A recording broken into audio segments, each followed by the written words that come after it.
భగవంతుడే చూసుకుంటాడు. నాకైతే అంతా బ్రహ్మార్పణం, బ్రహ్మజ్ఞో బ్రహ్మనాథం బ్రహ్మైతే అంత బ్రహ్మకర్మ సమాధిని.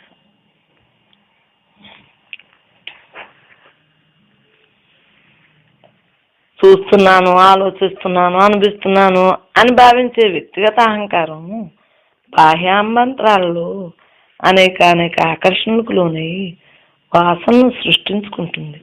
ఈ పోగు చేసుకున్న వాసనను అనుభవించటానికి అనేక దేహాల్లో పుడుతూ మరణిస్తూ కొత్త వాసనలు పోగు చేసుకుంటూ జన్మమరణ చక్రంలో చిక్కుని దుర్భర వేదన అనుభవిస్తుంది. ఈ పరిభ్రమణమే సంసారం అనబడుతుంది. నిజానికి ఆత్మ అహంకారంగా జీవుడిగా మారటం లేదు, తాడు పాముగా మారటం లేదు, స్తంభం భూతంగా పరిణామం చెందట్లేదు.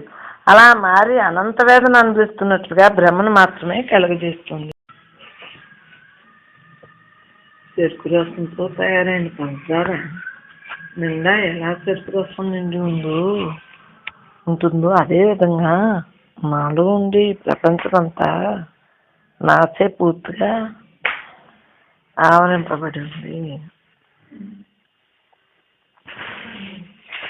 శిష్యునికి పరిచయమైన పరిమితోస్తు ప్రపంచము నుండి ఉపమానాలను గ్రహించి ఉదాహరణగా మాట్లాడారు ఆచార్యులు. ఈ పరిమితమైనది అపరిమితమైన సత్యాన్ని పూర్తిగా బోధించజాలి, కానీ ఏదో ఒక లక్ష్యాన్ని తెలియపరచడానికి ఉపయోగిస్తుందని అటువంటి ఉపమానాలను వాడవలసి వస్తూ ఉంటుంది. కొన్ని సమయాల్లో ఈ విపరీతార్థాన్ని కూడా ఇవ్వచ్చు. అందుకనే శిష్యుడు ఎలా గ్రహించింది కూడా ఆచార్యులు గమనిస్తూనే ఉంటారు.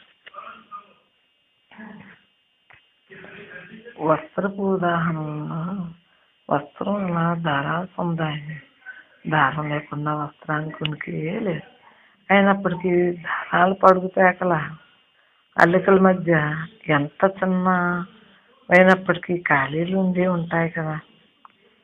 ఈ ఉదాహరణ ఒక విధంగా అపార్థం కాబట్టే అవకాశం ఉంది.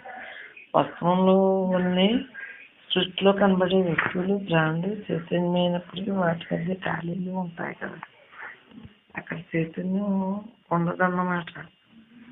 అర్థమయ్యే చైతన్యం సర్వవ్యాప్తం ఉన్నమాట, అర్ధరహితం అయ్యే ప్రమాదం ఉంది. ఇది ఊహించే ఆచార్యులు ఇంకొక ఉపమానాన్ని ఇక్కడ వాడుతున్నారు. ఈ ఉపమానంతో ఇదివరకు చెప్పినదే ఇంకా స్పష్టంగా అర్థమయ్యే అవకాశం ఉంది. చెరుకు రసంతో తయారైన పంచదారలో అణువున చెరుకు రసం ఉంటుంది. పంచదార రేణు రుచికి చెరుకు రసం రుచికి ఏ రకమైన భేదము లేదు. ఇదే విధంగా నాలో ఉండే ప్రపంచానికి నాకు ఏ భేదము లేదు.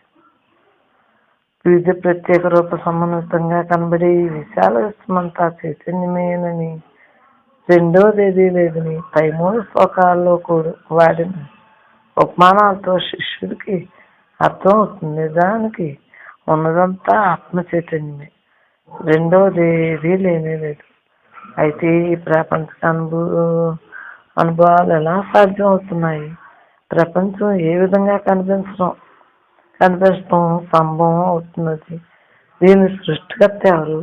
ప్రాథమిక దశలో శ్రవణ మననాలు చేసే సాధకునికి ఇటువంటి సందేహాలు తప్పకుండా వస్తాయి. తర్వాత శ్లోకంలో జవాబులు ఇవ్వబడుతుంది.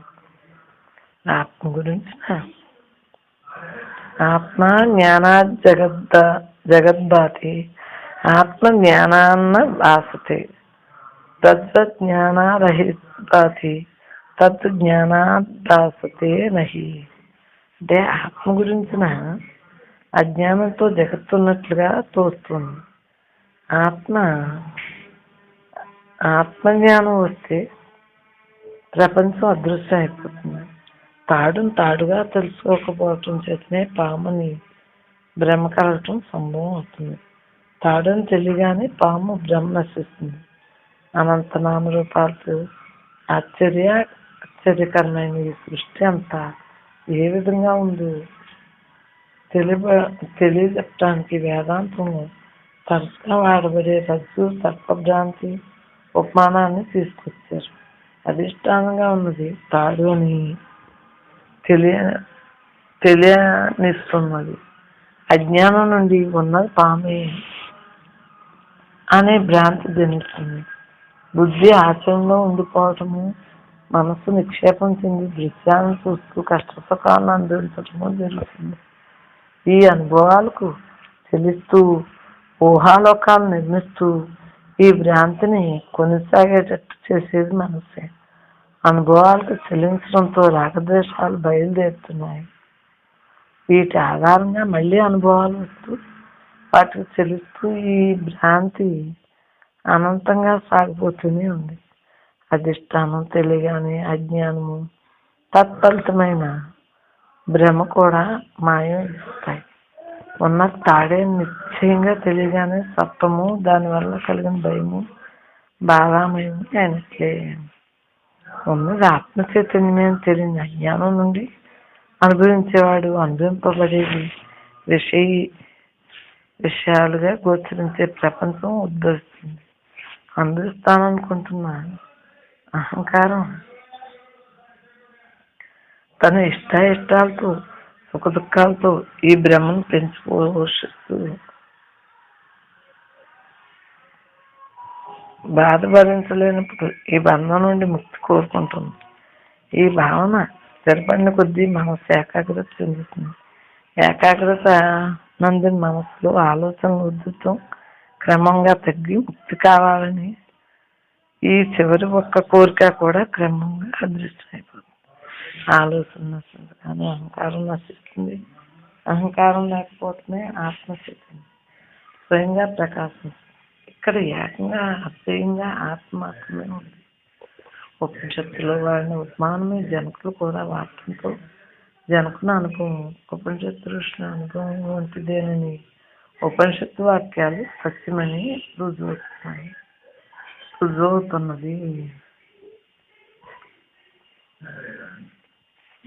ఆత్మగా నా స్వభావము లక్షణాలు ప్రస్తుతం నాకు ఒక వ్యక్తిత్వం ఉంది. ఆకాశం దృష్ట్యా పరిమితత్వం ఉంది. కాలంలో ప్రస్తుతం ఉన్నాను. అహంకారం నశిస్తే ఇక నేను అనపడేది ఏది ఉండదు కదా. ఆ తర్వాత నేను ఏ విధంగా ఉంటాను? అప్పుడు నా స్వభావం ఏంటి? ఈ ప్రశ్నకు రాబోయే శ్లోకంలో జవాబు చెప్పబోతున్నారు తన అనుభవ దృష్టితో జనక రాజేష్. నేను స్వయం జ్యోతిని, నేను ప్రకాశము వేరు కావు. నేను ప్రకాశము వేరు కావు. ప్రపంచం కనిపిస్తుందంటే అందుకు కారణమైన కాంతిని నేనే. నా వల్లనే ప్రపంచం తెలియబడుతున్నది. అంతా ఆత్మీయం చక్కగా చెబుతున్నారు. శారీరక మానసిక అనుభవాలన్నీ మనకు తెలియబట్టడానికి కారణం మనలోని చైతన్యమే. ఏదైనా వస్తువు కనిపించడానికి కాంతి ఎలా ఉపయోగపడుతుందో అదేవిధంగా మన అనుభవాన్ని తెలియజేయటానికి చైతన్యం సహాయపడుతుంది. అందుకే చైతన్యాన్ని జ్యోతితో ప్రకాశంతో పోల్చారు. తెలియబడేవి ఆలోచనలు అయితే అవి అలా తెలియబట్టడానికి చైతన్యం ఆధారంగా ఉంటుంది. ఈ తెలియబట్టం అనేది అర్థం అవటానికి ఉపమానంగా ప్రకాశాన్ని దృశ్యాన్ని పోల్చారు. అంతేకాని కేవలం వాచ్యార్థం తీసుకుని ఆత్మ అంటే అన్నిటికంటే ఎక్కువ కాంతి కలది అని భావించరాదు. చాలా మంది ఇలాగే పొరపడి సత్యదర్శనం మీద కోరిక ఎక్కువ కావడంతో తమ ధ్యానంలో సత్యాన్ని తేజోరాశిగా దర్శించామని తలపొస్తూ ఉంటారు. ఆత్మజ్యోతి అనే మాట యొక్క వాచ్యార్థం మాత్రం గ్రహించడం చేతను సత్యాన్ని వీలైనంత వేగంగా దర్శించాలనే తాహతతోనూ ఉండటంతో మనసు ఇటువంటి భ్రమను కలిగిస్తుంది. నిజంగా అటువంటి కాంతిని చూస్తుంటే అది వేరు దృశ్యం అవుతుంది, కానీ దృక్కు ఎన్నటికీ కాదు. చైతన్యం అనే మాటను జాగ్రత్తగా అర్థం చేసుకోవాలి. తెలియబట్టడానికి కారణమైన తెలివే చైతన్యం. వస్తువు తెలియబట్టడానికి ప్రకాశం ఉపయోగపడినట్లుగా ఆలోచన తెలియబడేట్టు చేస్తుందని మాత్రమే అర్థం. ఈ జ్యోతి ప్రకాశం అనే పదాల అర్థాన్ని జాగ్రత్తగా అర్థం చేసుకుని లక్ష్యార్థమైన చైతన్యంగా నిలిచిపోవాలి. నిశ్శబ్దం ఉన్న మాటకు అర్థాన్ని తెలుసుకుని ఆ స్థితిలో ఉండిపోవాలి. అంతేకాని నిశ్శబ్దం అంటే నిశ్శబ్దం ఎక్కడ ఉంటుంది? చైతన్యం అంటే ఏమిటో సూచించడానికి వాడిన పదాలను వదిలేసి లక్ష్యార్థాన్ని గ్రహించగలగాలి. రామకృష్ణ పరమహంస ఈ కాంతి గురించి చెబుతూ కాంతి లక్షణాలు లేని కాంతిగా వర్ణించారు. ప్రాణులు ప్రపంచాన్ని తెలుసుకుని చేస్తున్న కారణంగా చైతన్యాన్ని జ్యోతిగా వేదాంతంలో వాడతారు. అహంకారం నశించగానే సాధకుడు తను తాను చైతన్యం జ్యోతిగా గుర్తిస్తాడు. ఈ చైతన్యమే విషయాలను, అహంకారాన్ని, అనుభవాలను కూడా తెలియబడేలా చేస్తుందని గుర్తిస్తాడు. భావనాతీతమైన ఈ అనుభవంతో జనకుడు నేను స్వయం జ్యోతిని, నేను ప్రకాశము వేరు కావు అంటున్నారు. ఈ చైతన్యం ఎటువంటి జ్యోతో మానవ మీదకు ఎన్నటికీ అందదు. అర్థం చేసుకోవాలనిపించగానే ఆలోచన అయిపోతున్నది. ఆలోచన మనం గుర్తిస్తున్నాం కాబట్టి అది విషయమైన నాకంటే వేరుగా ఉంటుంది. ఇంతేకాక ఆలోచనతో గుర్తింపబడేదంతా మనోబుద్ధుల ప్రభావంతో కల్పింపబడిన ఊహాలోచన. చైతన్యాన్ని అర్థం చేసుకోవాలనుకున్న తక్షణమే మనోబుద్ధులు పనిచేసి చైతన్యంతో ప్రకాశించే ఆలోచనలు మాత్రమే గుర్తిస్తాయి. చైతన్యం మనోబుద్ధులకు అతీతంగా వాటికి ఆధారంగా ఉంటూ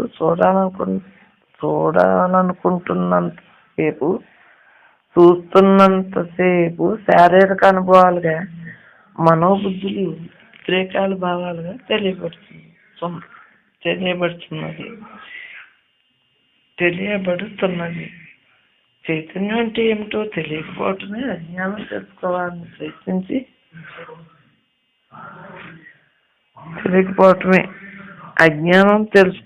ప్రయత్నించి చూసినంతసేపు ప్రపంచమే కనిపిస్తూ ఉంటుంది. ఆకాశాన్ని ఎంతసేపు చూసినా, ఎంత తార్కికంగా ఆలోచించినా నీలంగా కనిపిస్తూనే ఉంటుంది. అక్కడ నిజంగా ఏమీ లేదని తెలుసుకుని ఆ నీలవర్ణపునికి సంబంధించిన సమస్య నుండి బయటపడి శాంతంగా, ఉదాసీనంగా, హాయిగా ఉంటుంది. ఇదే విధంగా చైతన్యం గురించి అర్థం చేసుకోవాలనుకోవటం అర్ధరహితమని గుర్తించి శాంతంగా, ఉదాసీనంగా, హాయిగా భావశూన్య స్థితిలో ఉంటే ఇలా ఉండటమే చైతన్యంగా నిలిచిపోవటం. సినిమా హాల్లో ప్రేక్షకులకు వెనుకగా అర్క లైట్ ఉంటుంది. దాని కాంతితో ప్రేక్షకుల ముందున్న తెర అంతా కాంతిమయం. మిషన్ రూమ్లో ఈ లైట్ ముందుకి ఫిల్మ్ వచ్చినప్పుడు ప్రేక్షకులకు వారికి ముందుగా అనేక నామరూపాలతో అద్భుతమైన ప్రదర్శన కనిపిస్తుంది. ఇదే విధంగా మనలో ఉండే చైతన్యానికి దగ్గరగా మన వాసన ద్వారానే బాహ్యాంతరాల్లో మన శరీరాల ద్వారా జగన్నాథాన్ని అహంకారం చూస్తుంది.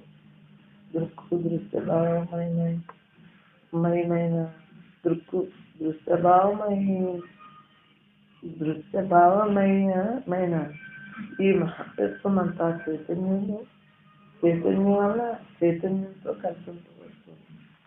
చూసేవాడు చూడబడేది చూడటం ఈ భావాన్నిటికి చైతన్యమే ఆధారం. చైతన్యమే ఇవన్నీ. సముద్రం, తరంగాలు, నురుగులు, బిందువులు అన్నీ సముద్రమైనట్టుగా భౌతికతలో ఒక శ్లోకం ఇక్కడ తప్పకుండా గుర్తుకొస్తుంది. సదా ప్రకాశ ప్రత్యేకాః కృష్ణం లోకమిమం రవి క్షేత్రం క్షేత్రి తదా కృష్ణం ప్రకాశిత భారత. భౌతికతలో 13వ అధ్యాయం 33వ శ్లోకంలో చూస్తాం. ప్రపంచమంతటికి ఒకే సూర్యుడు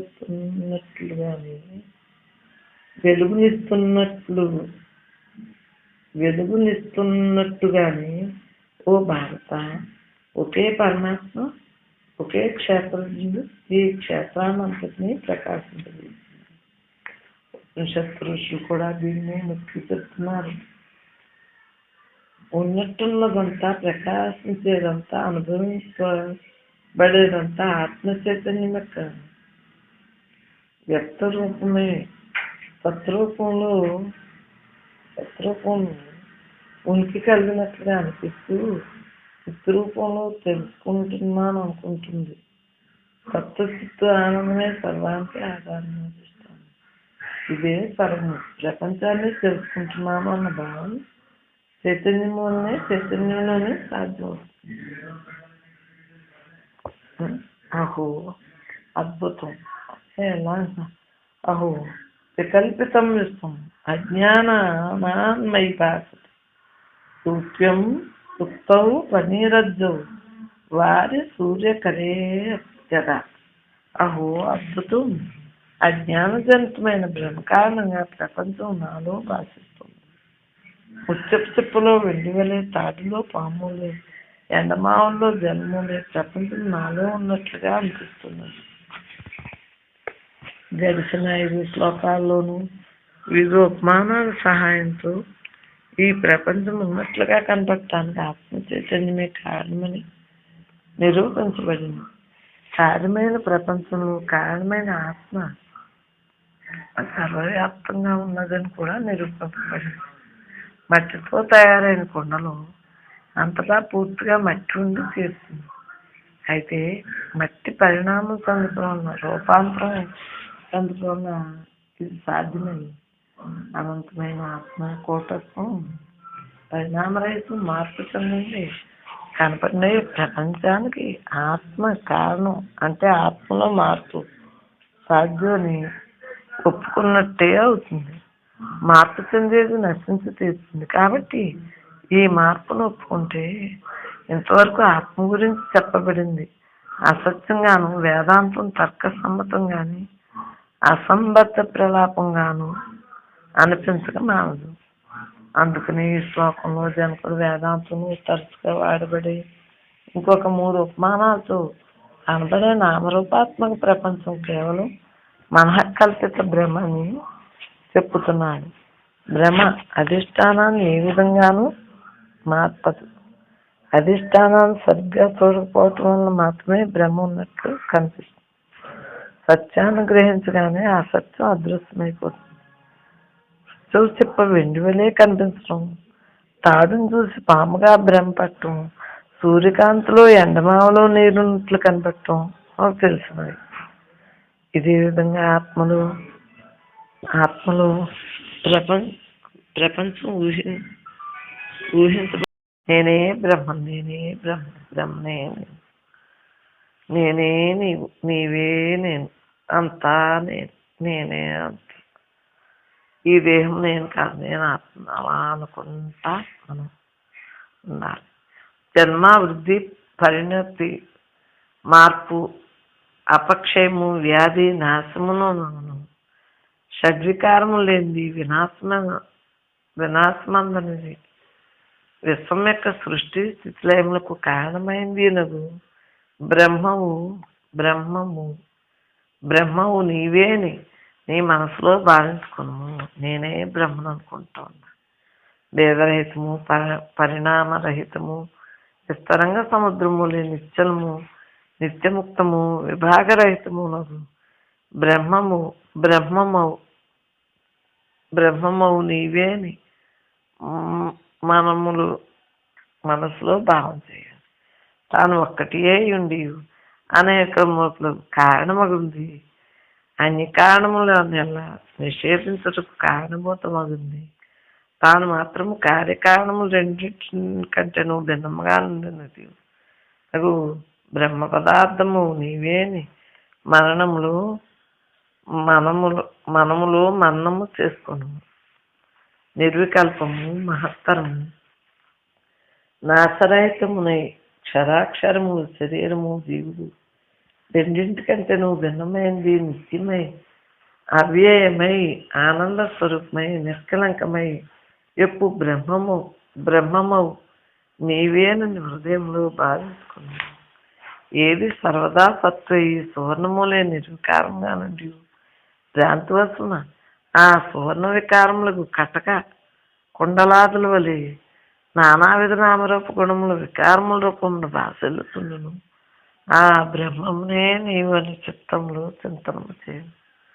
తనకంటే పరమైంది ఏది లేనిదే తానే పరము కంటేను అవ్యక్త ప్రకృతి కంటేను పరమైనది ప్రత్యేగరూపమై ఏకరసమై సర్వాంతరాత్మై సత్యతానంద స్వరూపమై అనంతము అవ్యయమునకు బ్రహ్మ పదార్థము నీవే అని నీ అంతఃకరణలో భావించుకును. బుద్ధి చెప్పిన ఈ విషయము నీ బుద్ధి చేత వేదాంత సంబంధములు ప్రసిద్ధముల యుక్తుల మూలమున స్వయంగా మనములో విచారణ మనస్సు అట్లు చేసిన హస్తగతమైన జలములే సంశయ విపర్యయ రహితమైన తత్వబోధము కలుగును.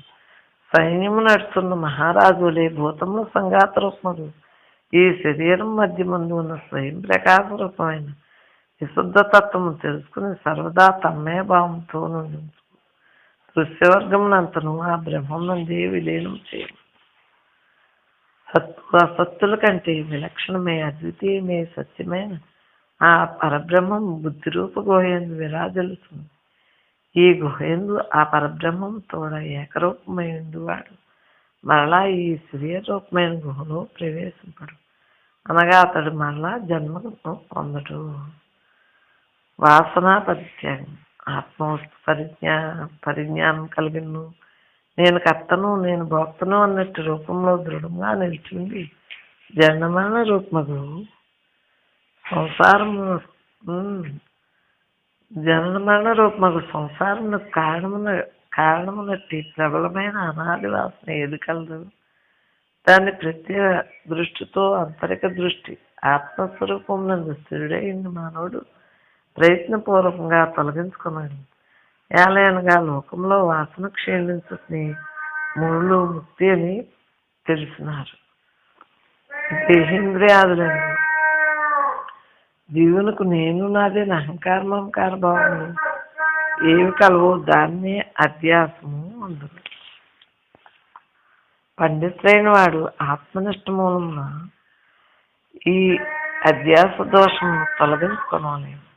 ప్రత్యేకాత్మ స్వరూపుడైన తాను తన బుద్ధికి దాని వృత్తులకు సాక్షిగా నెరిగి అది నేనే ఆ బ్రహ్మ పదార్థం నేనే అన్నట్టు సమీచీనమైన వృత్తిని అవలంబించి దాని సాయమున అనాత్మ వస్తువులందు విస్తరించిన ఆత్మబుద్ధిని పరిహరింపవలను.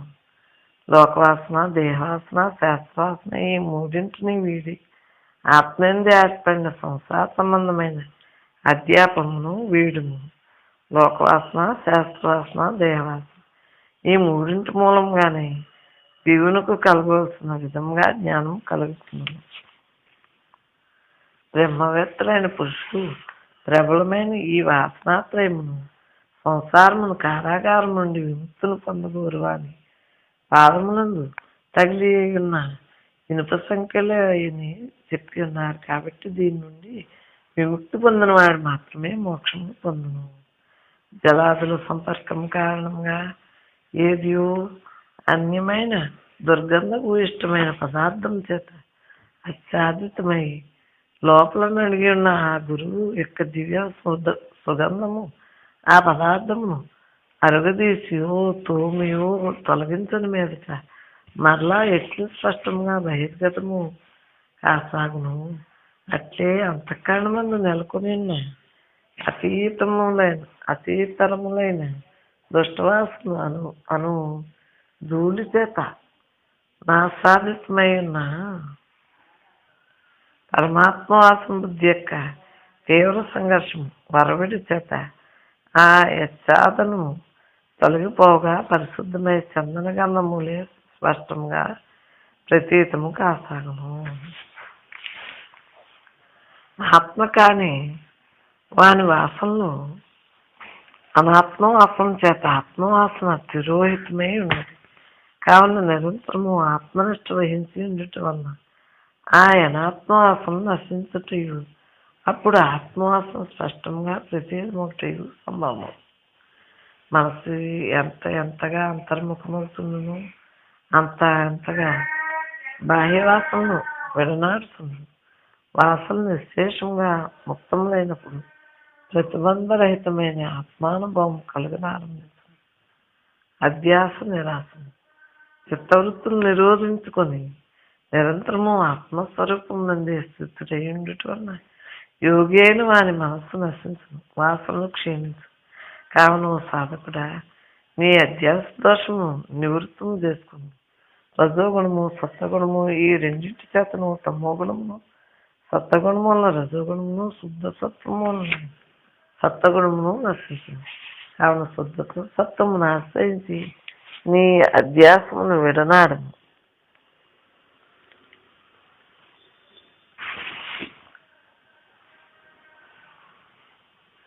నీ అధ్యానము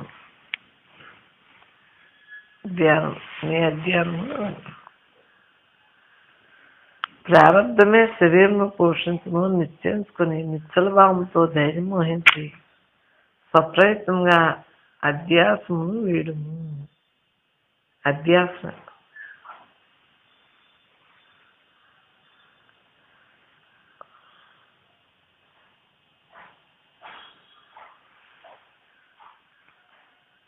అధ్యాసమును విన్నాడము, అలాగే అధ్యాసము విను.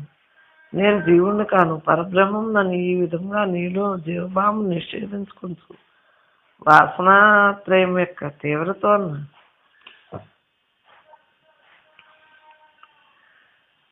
ప్రాప్తమైన జీవత్వములకు సంబంధించిన అధ్యాసమును వీడుము. శృతి చేతను, యుక్తి చేతను, స్వానుభవం చేతను ఆత్మ యొక్క సర్వాత్మకత్వమును గుర్తించి ఇప్పుడు భ్రాంతివశము ప్రాప్తమైన నీ అధ్యాసమును వీడుము. బోధవంతుడైన మునికి ఒక వస్తువు గ్రాహ్యము త్యాజ్యమును కూడా కాని కారణమున కర్తవ్యం ఏది ఉండదు. కావున నిరంతరముగా ఆత్మనిష్ట వహించి ఆత్మేందు కలిగిన అధ్యాసమును త్యజింపుము. తత్వమసి సాందోపనిషత్తు 6:8 అంట. 6/8 అంటే 6వ అధ్యాయంలో 8వ శ్లోకం. ఆదిగా గల మహావాక్యంలో కలిగిన బ్రహ్మం యొక్క ఆత్మ యొక్క ఏకత్వ పరిజ్ఞానంతో బ్రహ్మమునందు ఆత్మబుద్ధిని బలపరుచుకుంటకై నీ అధ్యాసనమును తొలగించుకును. ఈ శరీరమందు కలుగుతున్న నేను అన్నట్టు అహంభావము నిశ్శేషంగా సమసిపోవనంత వరకు యుక్తమైన చిత్తంతో సావధానంగా నీ అధ్యాసమును తొలగించుకొనుచుండుము. జీవుడు జగత్తు రెండునూ ఒక స్వప్నంలో గోచరించినంత వరకు ఓ విద్వాంసుడా, నీ ఆత్మలో ఏర్పడిన ఈ అధ్యాసమును నిరంతరము తొలగించుకుంటూనే ఉండము. కావాలంటే పనులు అవుతాయా? చక్కగా నీ పనులు చేసేసుకో. నేను బ్రహ్మాన్ని చక్కగా తెలిసేసుకుంటాను. ఇంట్లో ఉండి ధ్యానం చేయి. ఇక్కడ వెళ్ళినారు కదా, ధ్యానం చేసుకో. కుదిరినప్పుడు సాయంత్రం వచ్చినా ఆడు ధ్యానం చేస్తాను. మరి ఏంటి నాకెందుకు నాకెందుకు నాకెందుకు? అందరూ ఎవరు? నేనే నేనే నేనే. నువ్వేరు నేను వేరు కాదు. అందరూ ఒక్కటే ఒక్కటే ఒక్కటే. ఆ ఒక్కటేగానే మాట్లాడతాను తప్పించి నేను రెండో భావంగా మాట్లాడితే చెవి తక్కువ. ఇది ఎలాగుంటుందే కదా, శవానికి కోసినా మూసినా ఏదైనా బాధ చెప్పండి. ఎవరు మంచిగానే ఒకేలా మాట్లాడట్లేదు. నేను వేరు మీరు వేరు అని ఉంటుందా?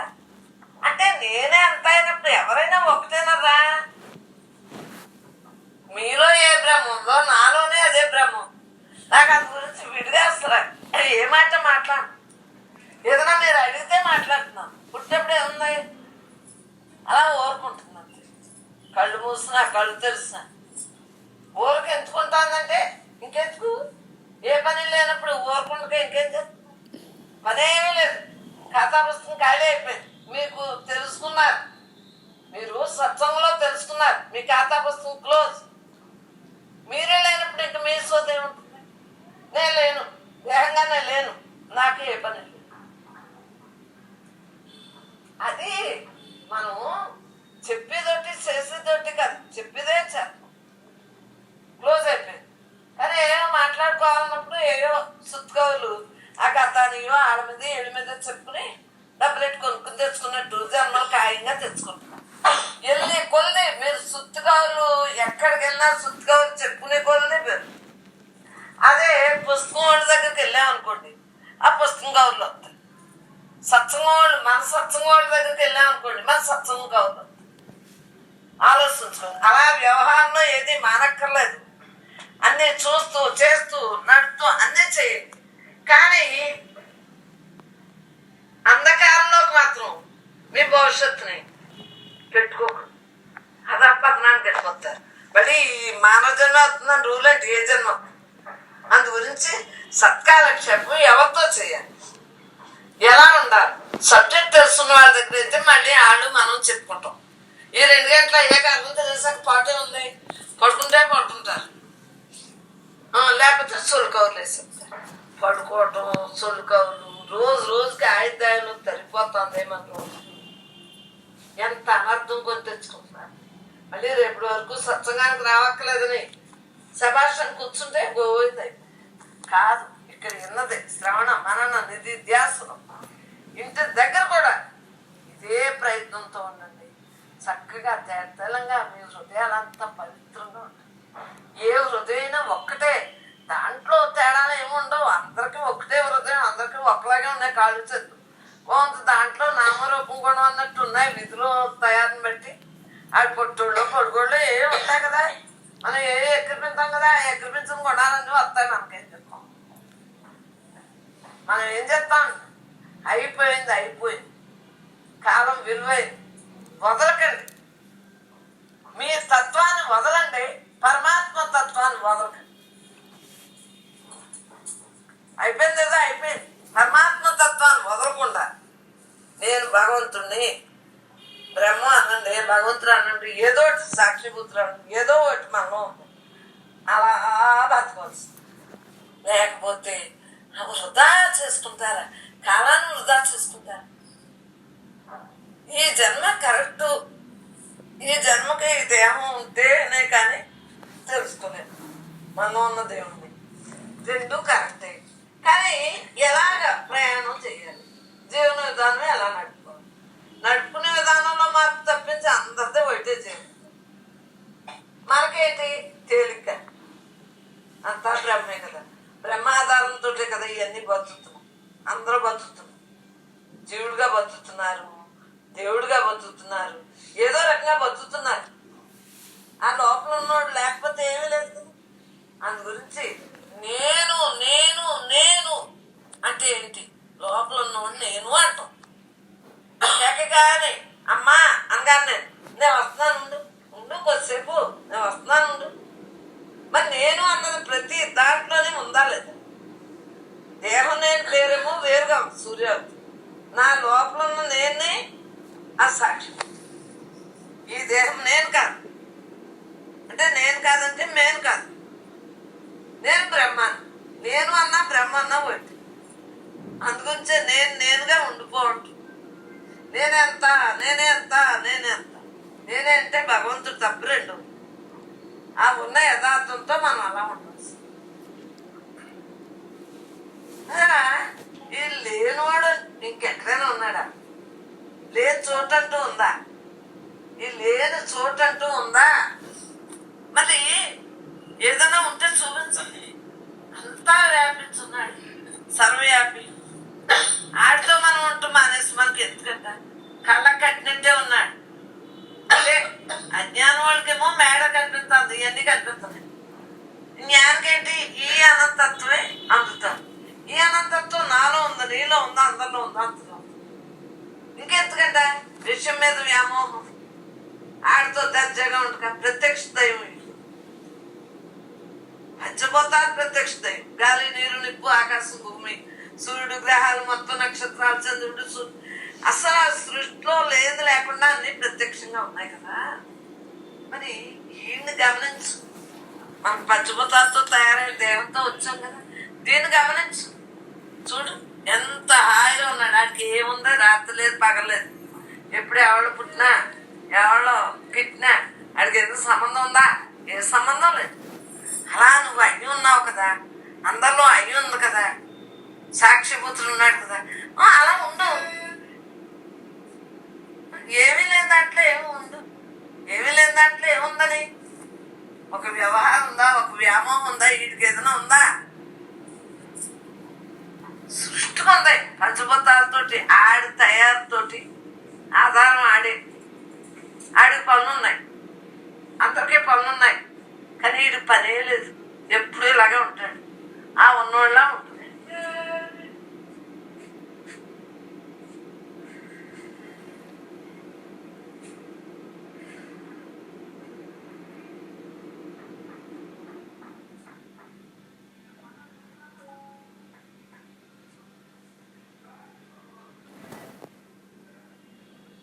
మరి ఎంత విశ్రాంతిగా ఉంది.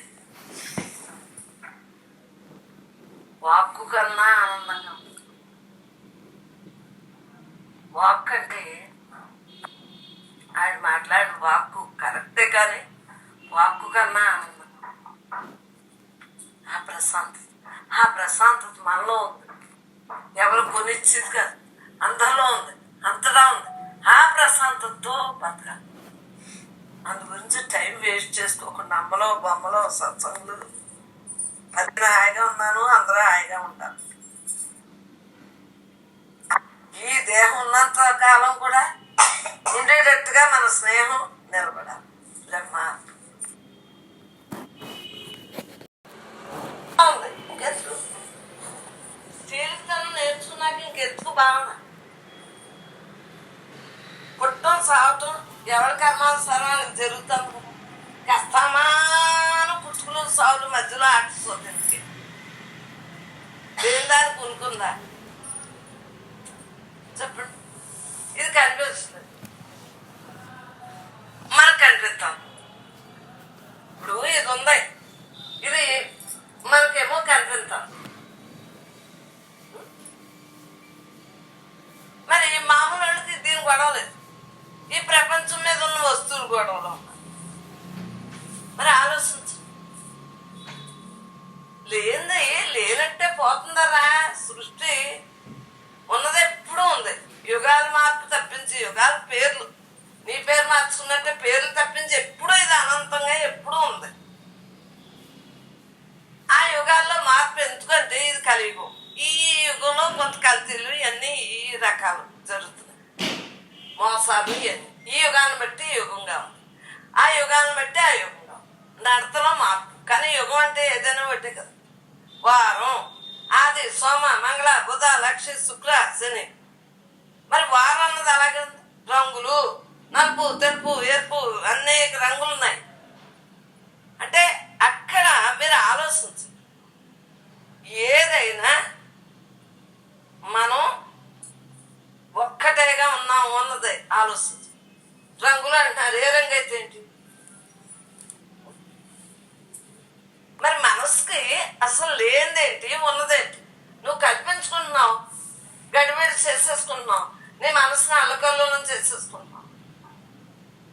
మరి అల్లకల్లోలం చేసుకున్నప్పుడు అదే కనిపిస్తుంది. మన ఊరికి అలసలు బీపీలు పెరిగిపోయి బీపీకి బెళ్ళేసేస్తుంది, షుగర్లో బెళ్ళేసేస్తుంది, అతలాకుతలం అయిపోతున్నారు. అంటే ఇదంతా శాశ్వతం అనుకోండి. అలాంటి అమ్మగారికి లేక చదువుతున్నారు అనుకోకండి, ప్రస్తుతానికి లేదు. మరి ఏంటంటున్నా? ఎందువల్ల లేదు? మీ అన్నీ వింటున్నా కానీ వింటలేదు. ఎందువల్ల వింటున్నాను కానీ వింటలేదు. మిమ్మల్ని చూస్తున్నాను కానీ చూడట్లేదు, మాట్లాడుతున్నాను కానీ మాట్లాడట్లేదు. సత్సంగం అంటే సత్సంగం జరుగుతుందని మీరు అనుకుంటున్నారు. నాకేమి ఎప్పుడు ఈ అనంతత్వంతో ఉండే వాళ్ళకి ఏమో రోగం వచ్చినప్పుడు వైద్యం చేసుకున్న పెద్ద కారణం ఏంటి? ఉన్నది ఉన్నట్టు లేదు లేనట్టు ఉండాలి. ఈ అనంతత్వం ఎప్పుడు ఉంటుంది, ఏ యుగంలో యుగ ధర్మం మారుతుంది కానీ కాలం అనుగుణంగా యుగాలు యుగాలు ఆ ధర్మాలు అవన్నీ సృష్టి చేసుకున్నవాడికి ఉన్నాయి. మరి నువ్వు కూడా సృష్టి చేసుకుంటే అన్నీ అయ్యి ఉంటాయి. మనం ఏదైనా అంటే కలియుగమ్మా అలాగే ఉంటారమ్మా అని వేసుకుని వదిలేసుకోవాలి. యుగం మీద పెట్టేసుకోవాలి. ఎవరి మీదైనా పెట్టుకుంటే వాయిస్తారు. యుగం మీద పెట్టేసుకుంటే హ్యాపీగా ఉంటుంది. ఏ రోజు ఏది మాట్లాడుకున్నా సరే పరమాత్మ ఆడితో అనిపించాడు, వీడితో అనిపించాడు అన్నంత మన గ్యాప్ రాదు. కోపం కోపం ఉధృతంగా వచ్చేది. ముందు వచ్చేది కామ క్రోధ లోపమోహం మధ్యలే. కానీ ఈ ఆలోచన శక్తి రాదు కదా. మరి శాంతి ఎప్పుడు వస్తుంది? ఉన్నదే యథార్థం. ఆ యథార్థంతో ఉన్నప్పుడు శాంతం. ఈ యథార్థం తెలుసుకునే వరకు ఇవన్నీ ఉంటాయి. అందువల్ల తెలుసుకుంటున్నారు కాబట్టి సత్సంగులు అందరూ తీర్చిదిద్దబడుతున్నారు. అప్పటికప్పటికి మనస్సాల కలవలు తగ్గినాయి కదా. ఇప్పుడా ప్రశాంతంగా ఉంటాం. ఏదొచ్చినా ఆ నోరుతో వచ్చింది, ఈ నోరుతో అన్నది రెండు ఒకటి, ఆ చెవితో అన్నది, ఈ చెవితో అన్నది రెండు ఒకటి, ఈ కళతో చూసింది, ఆ కళతో చూసింది ఒకటి అని అలా మొదలున్న అన్నీ కూడా తేట తెలంగా జరుగుతున్నాయా లేదా మీకు మీరే చూసుకుని కాదు అంటే నాది తప్పు అని చెప్పండి. మరి ఉంటున్నారా లేదా? అందరూ తేలిగ్గా ఉంటున్నారా లేదా? తేలిగ్గా ఎంచుకుంటున్నారంటే నడతనే ఇదంతా ఉంటుదే, ఇదంతా ఉంటుదే అన్న భావంతో ఉంటున్నాం. ఆ భావన పుట్టుదే అన్న భావన తెలిసాక ఇంకెందుకు మనం ఉండలేదు. ఇదంతా పుట్టుదే, క్షణికం క్షణికం క్షణికం.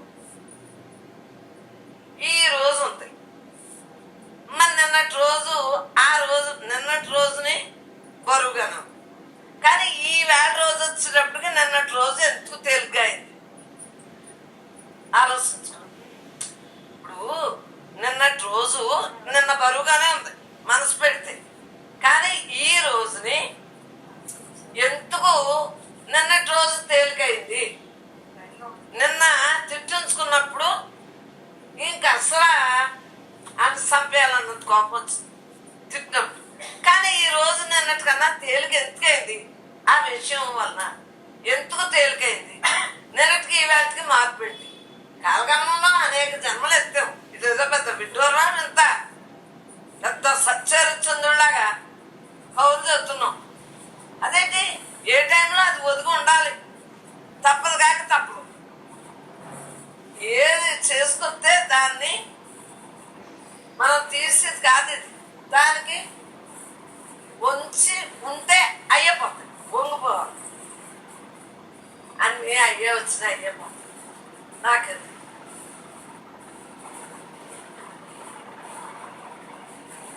ధ్యానం ఎక్కువగా చేయాలరా. దేని ధ్యానిస్తారంటే ఏమీ లేని దాంట్లో ఏమీ లేనట్టు ధ్యానం చేస్తే జీవనముక్త స్థితి అందుతుందని నా ఉద్దేశం. నాకు అలా ఉంది.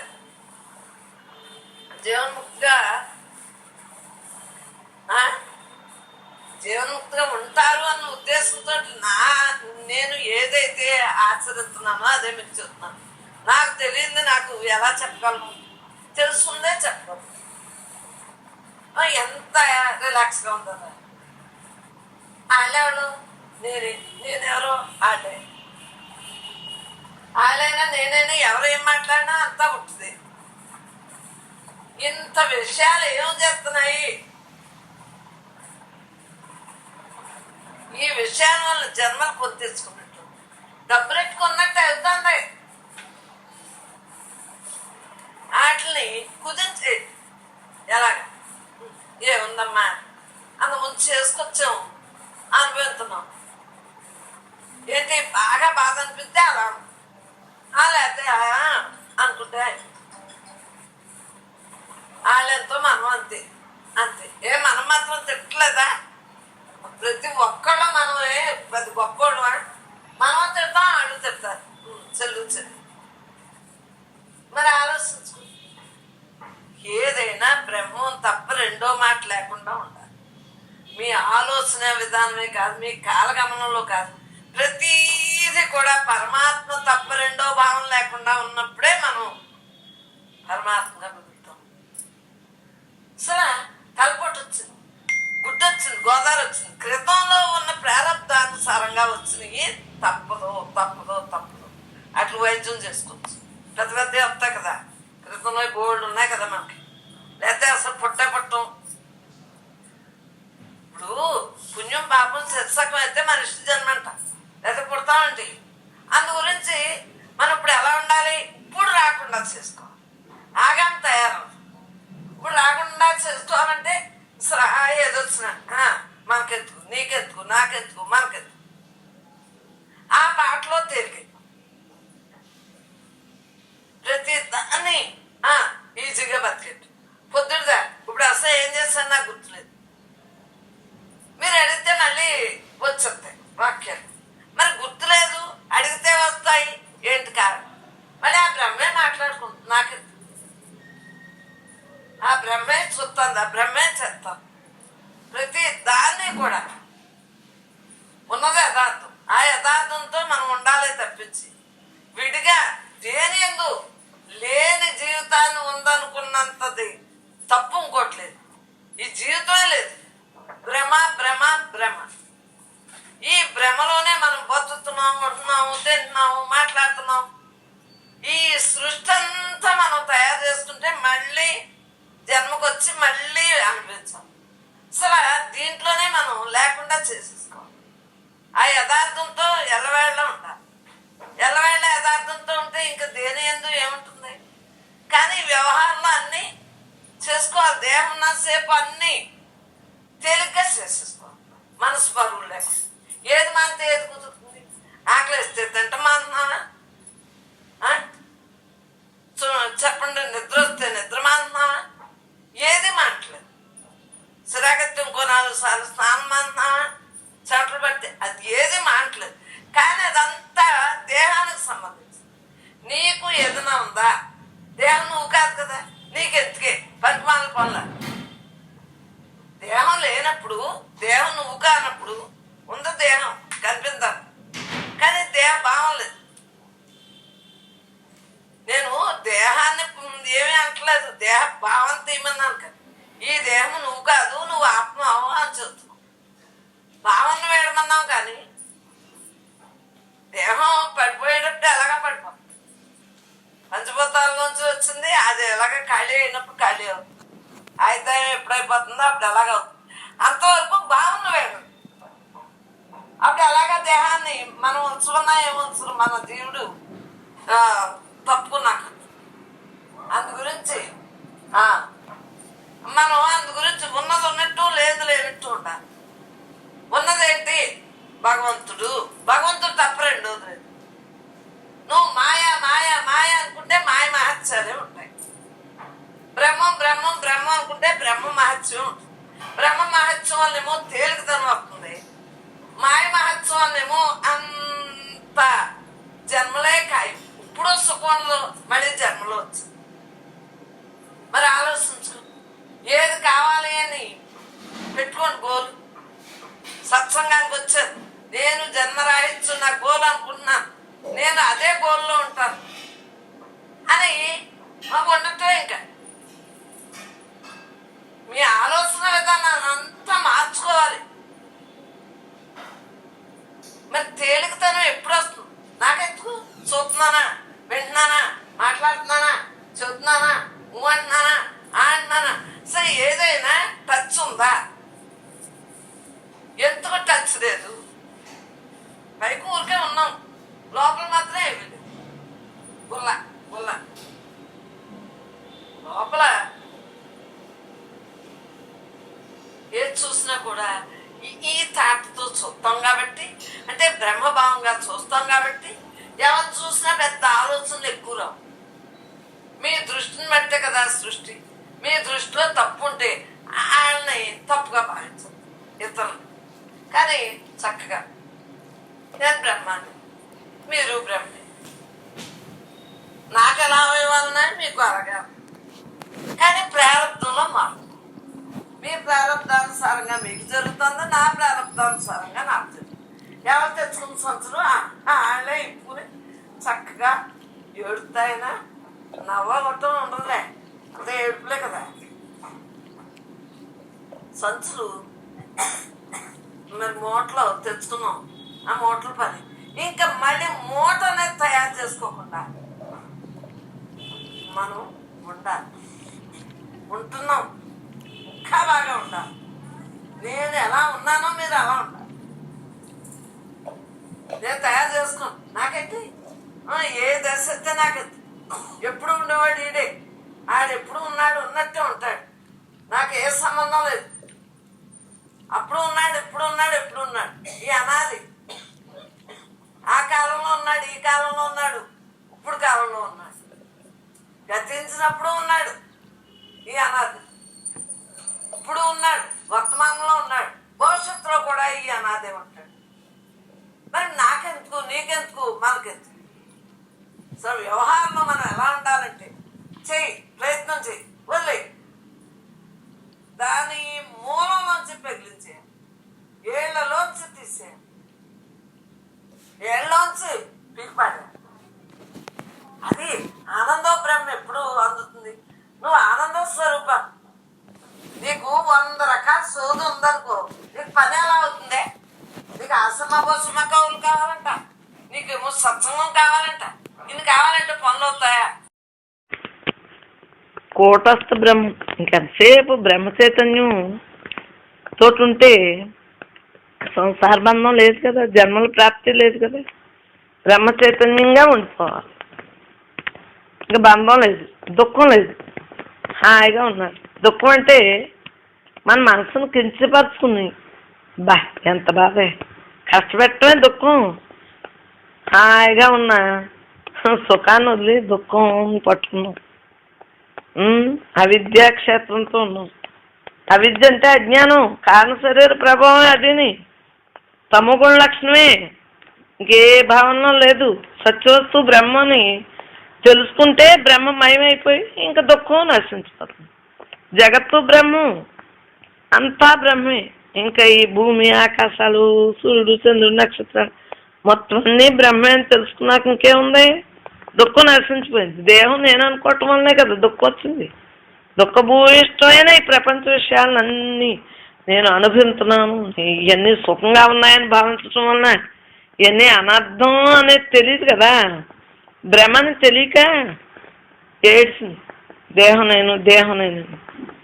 ఇప్పుడు దుఃఖాలు వదిలేసింది, హాయిగా ఉంది, చక్కగా నేను పరమాత్మని భావించింది. శరీర ధ్యానం వదిలింది. నేను భగవంతుడిని అనేటప్పుడు సమస్త కర్మలో దుఃఖాలు అన్నీ వదిలిపోయింది. నేను పరమాత్మని, నేను పరమాత్మ అన్న భావంతో ఉండు. ఎంతసేపు రాగక్లేశం, ద్వేషక్లేశం ఇవన్నీ మనకి ఎందుకే? అనురాగం వస్తువుల మీద, అన్నిటి మీద అన్నీ నశించిపోయేది. ఒక వస్తువు కొన్నాక నశించా. మనం పుట్టాం, మనం వెళ్ళిపోవట్లేదు. ద్వేషించేదేంటి? ఏ వస్తువైనా తానే. ప్రతి వ్యక్తి తను తాను ప్రేమించుకుంటాడే. మరి ఏంటి ఆలోచించు? మిగిలిన వాళ్ళని ప్రేమించు. మనం బ్రహ్మంగా ఉండబట్టి, అంతా బ్రహ్మంగా ఉండబట్టి మనకు ఇంక జన్మలు లేవు. తను తాను ప్రేమించుకుంటే అగ్నివేశం వచ్చేది. తను తాను ప్రేమించుకోవటం వల్లనే మరణస్థాన్ని భయం, దుఃఖం కలిగిస్తాను. తాను ఎన్నటికీ మరణించకుండా ఉండాలని, శాశ్వతంగా నిలిచిపోవాలని సమస్త ప్రాణులకి ఇది సహజమైన కోరికమ్మా. మరణం అంటే భయం. మరణించకుండా ఉండాలనే కోరిక ఎలా సంభవిస్తాయి? ఎలా సంభవించింది? ఎందుకంటే దేహం నేను అనుకోబట్టి. మరణానుభవం పొందలేదు కదా.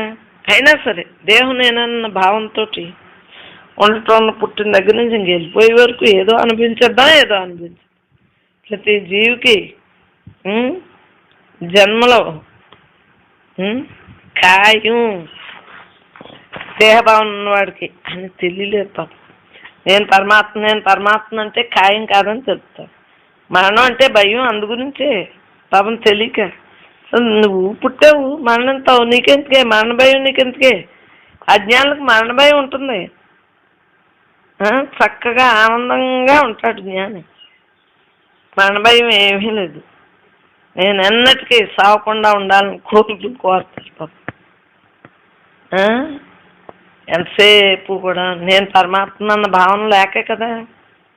దుఃఖం ఎలా వచ్చింది? ఎలా ఉంది దుఃఖం అంటే? ఇవన్నీ సంపదలు, ఇవన్నీ నష్టాలు, ఆప్తుల మరణం, రోగ బాధలు, తీరిన కోరికల వల్లనే దుఃఖాలు కలుగుతున్నాయి. పరిశీలించు నువ్వు. తన వారు మరణిస్తే దుఃఖం, తన సంపద దూరం అయితే దుఃఖం, తనకు ప్రియమైన వస్తువులు పోతే దుఃఖం, మనుషులు కానీ లభించకపోతే దుఃఖం, తన వాళ్ళు కోరికలు తీరకపోతే దుఃఖం, శత్రువులను కలిగే క్రోధం, అయిష్ట వస్తువులు దుఃఖం. ఎంతసేపు క్రోధంతో ద్వేషం వచ్చేస్తుంది. నాకు లేకుండా వాళ్ళకుందా అని ద్వేషం, అవమానం, నిందలు, పేర్లు, ఇంక ఒకటేంటి అన్ని భావాలు, కర్తృత్వం, భోక్తృత్వం వలన దుఃఖాలే మనకు కలుగుతున్నాయి. మరణ భయం సామాన్యంగా అందరూ అనుభవించే దుఃఖమే. అదే అభినివేశ క్లేశము అన్నారు మహానుభావులు. సేపు జన్మ దుఃఖం, జరా దుఃఖం, బాల్య దుఃఖం, రోగ దుఃఖం, మరణ దుఃఖం, ఈ దుఃఖాలన్నిటిని ఆలోచిస్తే దేహం నేనన్న భావన ఉన్నవాడికి ఎన్ని ఉన్నాయి. జన్మ దుఃఖం నేను నిజం అనుకున్నాను కదా, గర్భనరకంలో పడి వచ్చాను కదా కారణ శరీరంతో. గర్భనరకానికి నేను వెళ్ళను అనుకుంటే, నేను బ్రహ్మాన్ని అనుకుంటే జన్మ దుఃఖం ఉంది. ఈ రక్త మాంసాల్లోని మాలమూత్రాల్లోని ఉండి పాపం నెలల తరబడి గర్భంలో ఉండిపోయాం. చేయమైన నరకాన్ని అనిపించాం. గర్భంలో ఉండి సమస్త జీవరాశుల గర్భంలోని పుడతా సత్తా అలా ఉండిపోవటమే. ఆ దుఃఖాన్ని తొలగించుకోమ్మా, జన్మ దుఃఖం తగ్గుతుంది. నువ్వు పరమాత్మ అంటే జన్మ దుఃఖం తగ్గుతుంది. బాల్య దుఃఖం అంటే తెలుసు కదా, ఇంకా ఎలా ఉంటుందో మనకు తెలుసు. పిల్లలు పాపం పేసలకి మలమూత్రాల్లో అలాగా పొరలాడుతూ ఉంటారు, ఇతరుల సహాయాన్ని అర్థించారు. పాపం బాల్యంలోని ఎంతసేపు తాను బ్రహ్మనని తెలియదు కదా, అవిద్యా క్లేశంతో ఉంది. రోగం దుఃఖం, ఇంకా అసలు రోగాలతోటి నేను అనుభవిస్తున్నాను ఏడిపే. రోగం శరీరానికే కానీ నాకు లేదని తెలియదు కదా.